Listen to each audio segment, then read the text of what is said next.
Continuamos donde lo dejamos en el vídeo anterior. Pregunta.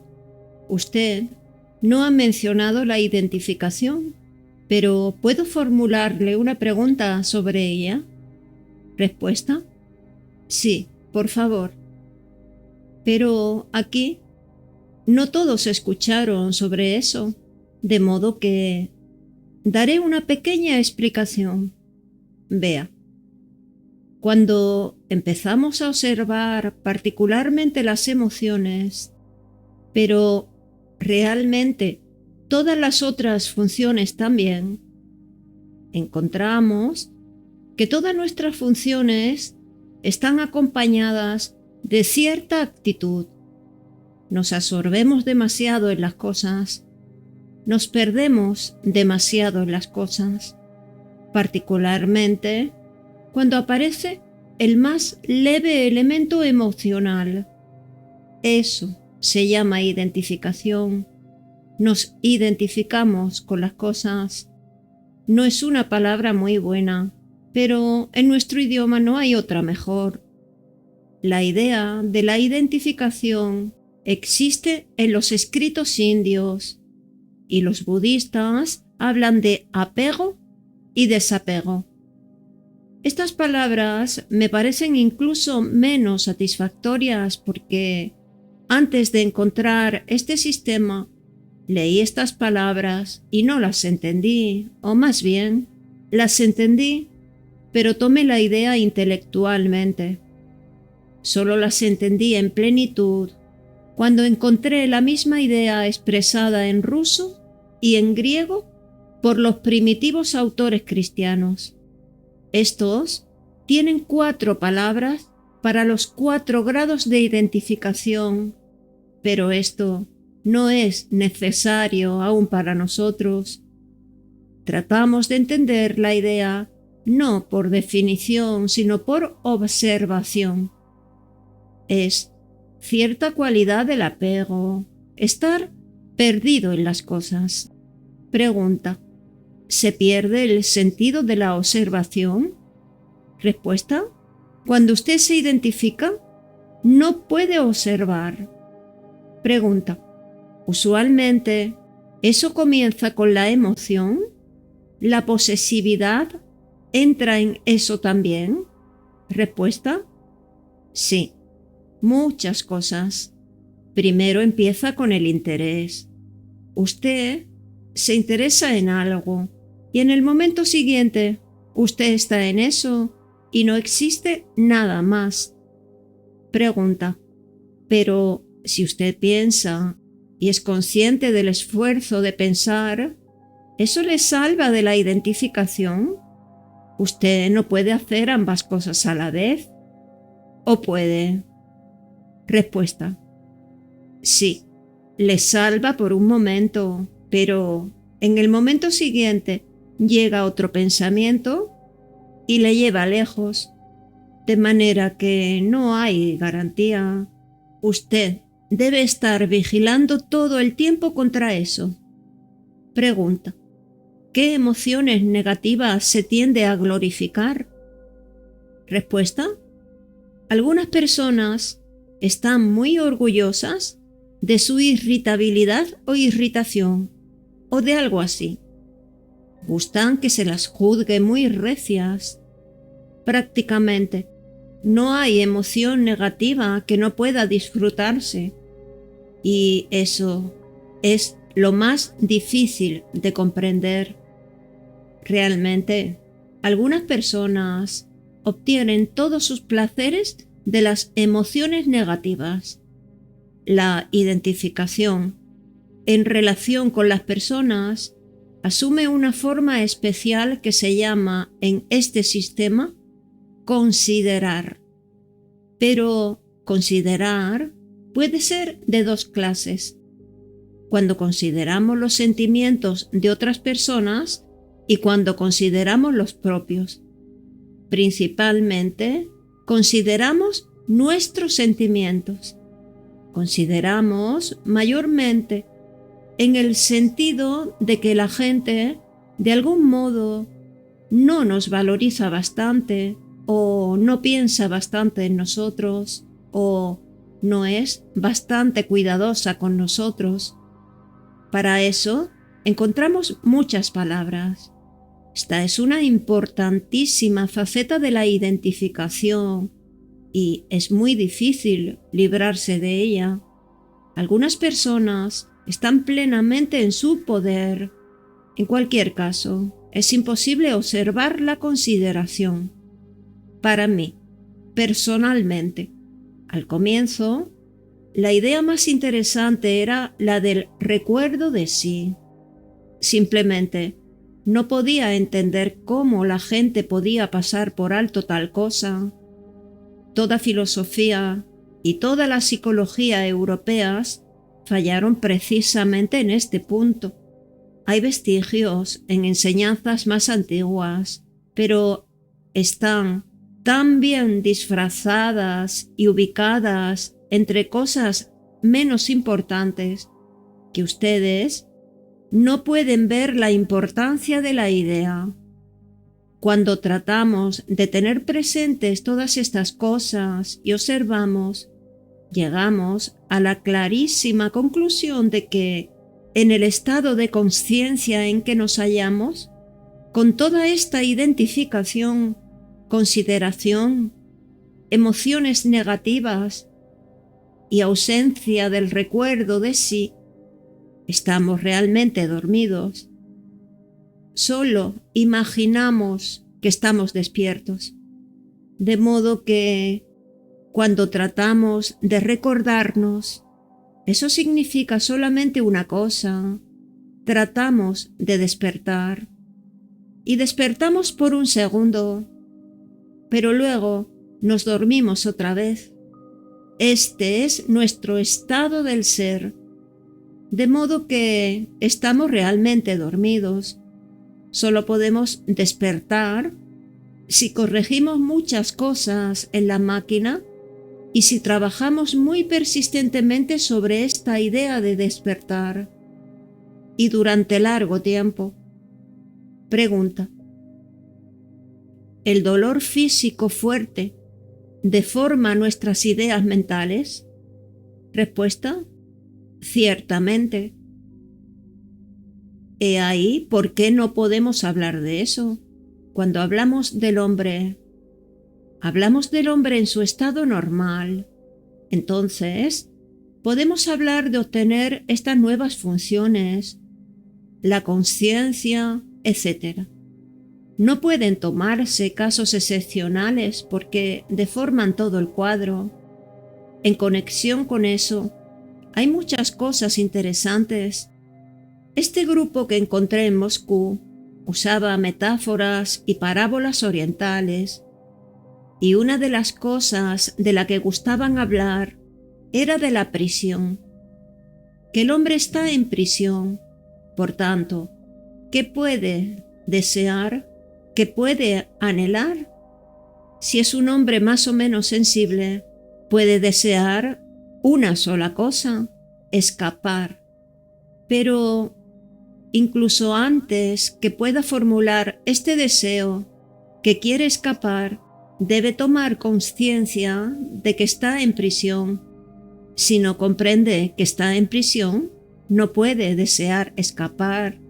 Entonces, cuando formula este deseo, empieza a comprender las posibilidades de fuga y entiende que, por sí mismo, no puede escapar porque es necesario cavar debajo de los muros y cosas por el estilo. Comprende que, en primerísimo lugar, debe contar con algunas personas que deseen escapar con él, un pequeño grupo de personas, de modo que comprende que tal vez pueda escapar cierta cantidad de personas, pero no todas pueden escapar. Una no puede, y todas no pueden, pero un número pequeño de personas puede. Además, ¿en qué condiciones? Aquel llega a la conclusión de que es necesario tener ayuda. Sin esta, no pueden escapar, deben tener mapas, limas, herramientas, etc., por lo que deben contar con ayuda exterior. Esta es exactamente, casi literalmente, la posición del hombre. Podemos aprender cómo emplear las partes de nuestra máquina que no usamos. Esta prisión significa realmente que estamos sentados en la cocina y el sótano de nuestra casa y no podemos salir. Uno puede salir, pero no por sí mismo. Sin escuela, uno no puede. Escuela significa que hay personas que ya están escapando o, en cualquier caso, están preparándose para escapar. La escuela no puede empezar sin ayuda de otra escuela, sin ayuda de los que escaparon antes. De ello, podemos obtener ciertas ideas, cierto plan, cierto conocimiento. Estas son nuestras herramientas. Repito, todos no pueden escapar. Hay muchas leyes contra ello. Para plantearlo con sencillez, sería demasiado perceptible y eso produciría de inmediato una reacción de las fuerzas mecánicas. Pregunta: ¿el deseo de escapar es instintivo? Respuesta: no. Solo es instintivo el trabajo interior del organismo. Debe ser intelectual y emocional, porque la función instintiva pertenece realmente a las funciones interiores, las físicas. Aun en algunas condiciones puede haber un deseo físico de escapar. Suponga que hace demasiada calor en la habitación y sabemos que afuera hace frío. Ciertamente, podemos desear escapar, pero comprender que estamos en prisión y que es posible escapar requiere razón y sentimiento. Pregunta: parece difícil, sin mayor observación de sí, saber cuál es su objetivo al escapar. Respuesta: sí, ciertamente. La prisión es solo un ejemplo. Para nosotros, la prisión es nuestro sueño. Y sin metáforas, queremos despertar cuando comprendemos que estamos dormidos. Esto debe comprenderse emocionalmente. Podemos entender que en el sueño somos inútiles. Algo puede suceder. Podemos ver imágenes de la vida, ver por qué las cosas ocurren en un sentido u otro, cosas grandes y pequeñas, y comprender que ello ocurre porque las personas están dormidas. Naturalmente, durante el sueño, nada pueden hacer.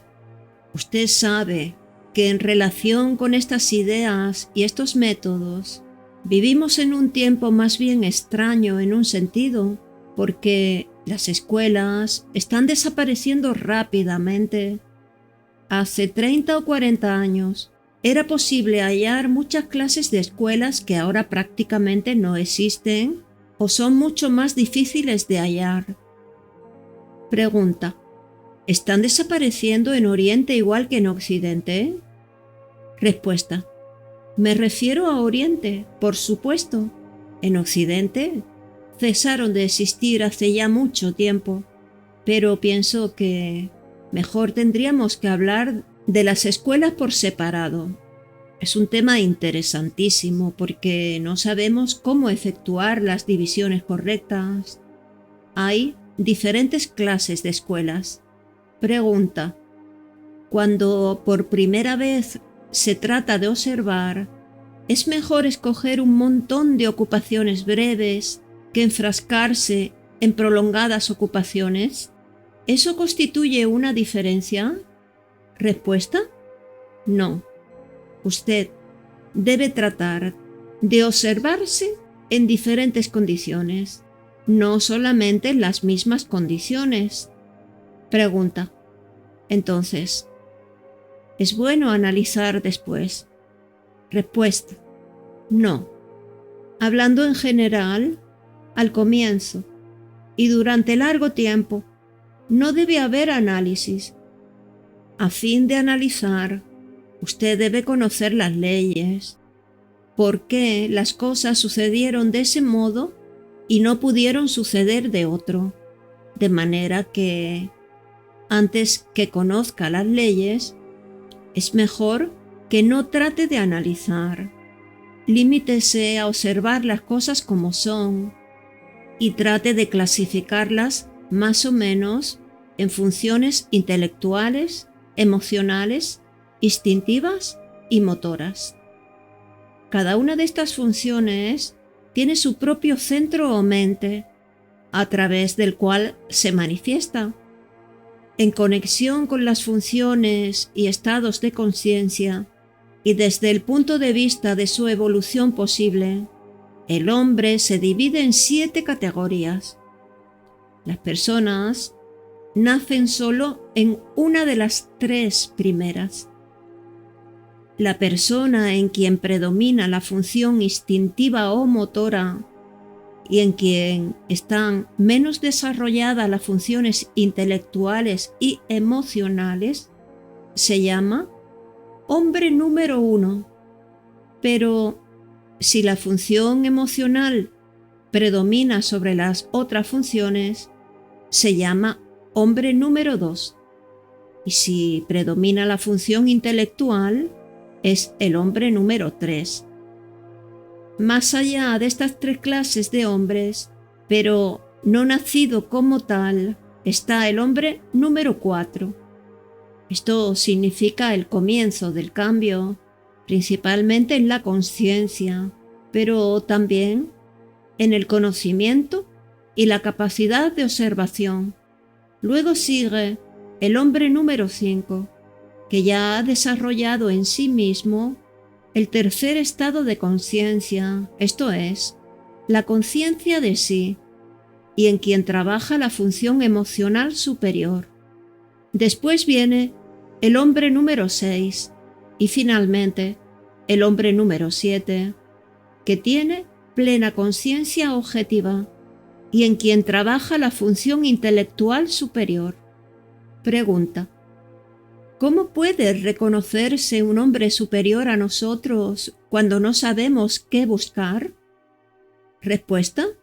Cuando sepamos mejor qué nos falta, cuáles son las cosas que nos atribuimos pero no poseemos. Cuando sepamos qué nos falta, cuáles son las cosas que nos atribuimos pero no poseemos, empezaremos a ver algo acerca de eso. Aunque, concretamente, podamos distinguir personas de un nivel superior solo por su conocimiento. Si ellas saben algo que no sabemos, y si nos damos cuenta de que nadie más lo sabe y que no podría aprenderse de ninguna manera corriente, eso puede servir de guía. Traten de pensar un poco acerca de las características de estas 7 categorías del hombre. Por ejemplo, ¿cuáles podrían ser las características generales del hombre número 1, del número 2 y del número 3? Primero de todo, el sueño. El hombre número 1, 2 y 3, antes de empezar a estudiarse en conexión con algún sistema que le dé la posibilidad del estudio de sí, pasa toda su vida en el sueño. Esta es la primera característica del hombre número 1, 2 y 3. La segunda característica es el hecho que, aunque tiene muchos yoes distintos, algunos de estos ni siquiera se conocen entre sí. El hombre puede tener actitudes, convicciones y criterios enteramente claros, y por el otro lado, convicciones, criterios, gustos y rechazos enteramente diferentes, y uno de ellos no conocer al otro. Esta es una de las principales características del hombre número 1, 2 y 3. Los hombres están muy divididos y no lo saben ni lo pueden saber, porque cada uno de estos yoes conoce solo ciertos yoes que encuentra por asociación. Otros yoes permanecen totalmente desconocidos. Los yoes se dividen según las funciones. Son yoes intelectuales, emocionales, instintivos y motores. En torno de sí conocen algo, pero más allá no conocen nada, de modo que hasta que el hombre empiece a estudiarse con el conocimiento de esta división, jamás podrá llegar a entender correctamente sus funciones o reacciones. Este sueño del hombre y esta ausencia de unidad en él crean otra característica importantísima, y esta es la completa mecanicidad del hombre.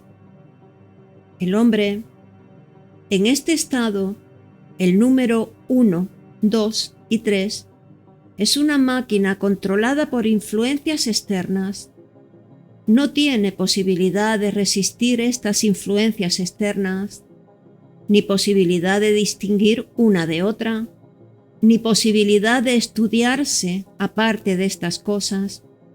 Se ve siempre en movimiento y tiene la vieja y fortísima ilusión de que está en libertad de ir donde quiera, que puede desplazarse según su deseo e ir a la derecha o a la izquierda. No puede hacer esto. Si se desplaza a la derecha, eso significa que no podría moverse hacia la izquierda.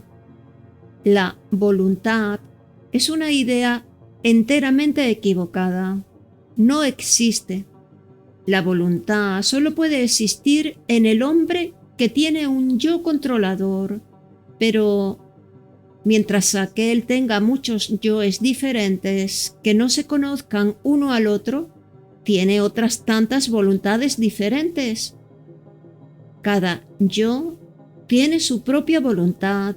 No puede haber otro yo ni otra voluntad. Pero el hombre puede llegar a un estado en el que adquiera un yo controlador y en el que adquiera la voluntad. Puede alcanzar este estado solamente desarrollando la conciencia. Estos son los rudimentos de los principios de este sistema. Ahora, solo quiero decir una cosa más. Empezamos con la psicología, el estudio de uno mismo, de la máquina humana, de los estados de conciencia, de los métodos de corrección de las cosas, etc. Pero, al mismo tiempo, una parte importante del sistema está consagrada a las doctrinas de las leyes generales del mundo, porque no podemos siquiera entendernos si no sabemos algo de las leyes fundamentales que están detrás de las cosas. El conocimiento científico corriente no es suficiente para esto, porque así como cuestiones tan importantes como la ausencia del recuerdo de sí fueron pasadas por alto en la psicología, de igual modo, nuestra ciencia olvidó o nunca supo las leyes fundamentales sobre las que se basa todo. Como dije, todas las cosas en el mundo, grandes o pequeñas, en toda la escala, se basan en dos leyes fundamentales, que en este sistema se llaman la ley de los 3 y la ley de los 7. La ley de los 3, en una breve descripción, significa que 3 fuerzas entran en toda manifestación, en todo fenómeno y en todo acontecimiento. Se llaman, pero Estas son solo palabras porque no expresan sus cualidades: positiva, negativa y neutralizante, o activa, pasiva y neutralizante, o, aún más simplemente, pueden llamarse primera fuerza, segunda fuerza y tercera fuerza. Estas tres fuerzas entran en todo. En muchos casos entendemos la necesidad de dos fuerzas, que una fuerza no puede crear una acción, que hay acción y resistencia, pero por lo general no estamos conscientes de la tercera fuerza. Esta se conecta con el estado de nuestro ser, el estado de nuestra conciencia. En otro estado, seríamos conscientes de ella en muchos casos en los que ahora no la vemos. A veces, podemos encontrar ejemplos de la tercera fuerza en el estudio científico corriente.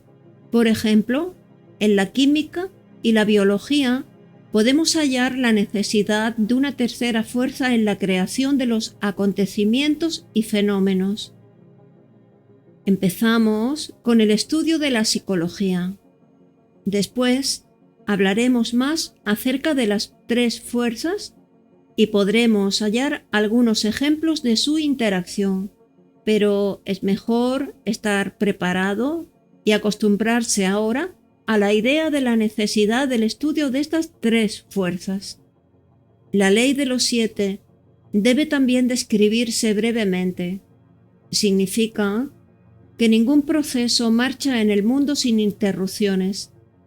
Para ilustrar esta idea, tomemos cierto periodo de actividad en el que aumentan las vibraciones. Supongamos que empiezan a 1000 vibraciones por segundo y aumentan a 2000 vibraciones por segundo.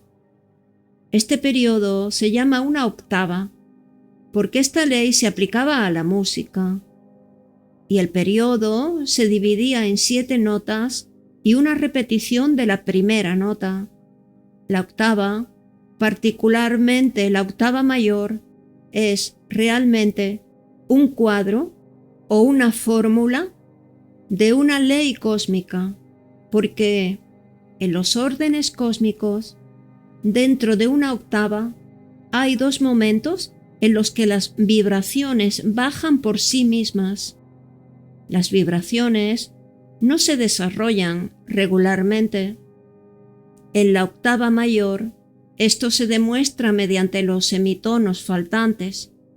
He ahí por qué nos dijeron que es un cuadro de una ley cósmica. Pero esta ley nada tiene que ver con la música. La razón de por qué es necesario entender la ley de los 7 es que ésta juega un papel importantísimo en todos los acontecimientos. Si no existiese la ley de los 7, en el mundo todo marcharía hacia su conclusión final. Pero debido a esta ley, todo se desvía. Por ejemplo, si empezase a llover, seguiría sin parar. Si empezasen las inundaciones, lo cubrirían todo. Si empezase un terremoto, proseguiría indefinidamente, pero se detienen debido a la ley de los 7, porque antes de cada semitono que falta, las cosas se desvían, no marchan por líneas rectas. La ley de los 7 explica también por qué no hay líneas rectas en la naturaleza. En nuestra vida y en nuestra máquina, todo se basa también en esta ley, de modo que la estudiaremos en el trabajo de nuestro organismo, porque hemos de estudiarnos no solo psicológicamente, no solo en conexión con nuestra vida mental, sino también en conexión con nuestra vida física. En nuestros procesos físicos encontramos muchos ejemplos del accionar de esta ley. Al mismo tiempo, la ley de los 7 explica que Si se conoce cómo y en qué momento hacerlo, puede darse una percusión adicional a una octava y mantenerse en la línea recta. En la actividad humana podemos observar cómo las personas empiezan a hacer una cosa y luego de un tiempo hacen una cosa enteramente diferente, llamándola aún por el primer nombre, sin advertir que las cosas cambiaron por completo. Pero en el trabajo personal, particularmente en el trabajo conectado con este sistema, debemos aprender cómo mantener estas octavas sin desviarse, cómo mantener una línea recta. De otro modo, no encontraremos nada. Hemos de retomar a la psicología hasta cuando estudiemos otros aspectos del sistema, porque solo con la ayuda del estudio psicológico incrementaremos realmente nuestro conocimiento. Sin ella, solo estaremos aprendiendo palabras. Solo cuando sepamos cómo estudiarnos psicológicamente en relación con el accionar de nuestras mentes, de nuestra cognición, etc., podremos empezar a aprender algo. Trataré de dar algunos ejemplos de cómo debe empezar el estudio de sí. Ya hemos hablado de la mentira y di una definición posible de la psicología como el estudio de la mentira. De modo que una de las cosas primeras y más importantes que han de observar es la mentira. Muy afines a la mentira son nuestras ilusiones, las cosas con las que nos engañamos, las ideas equivocadas, las convicciones equivocadas, los criterios equivocados, etc. Todos estos deben ser estudiados porque hasta que empecemos a entender nuestras ilusiones, jamás podremos ver la verdad. Primero, debemos separar nuestras ilusiones de los hechos.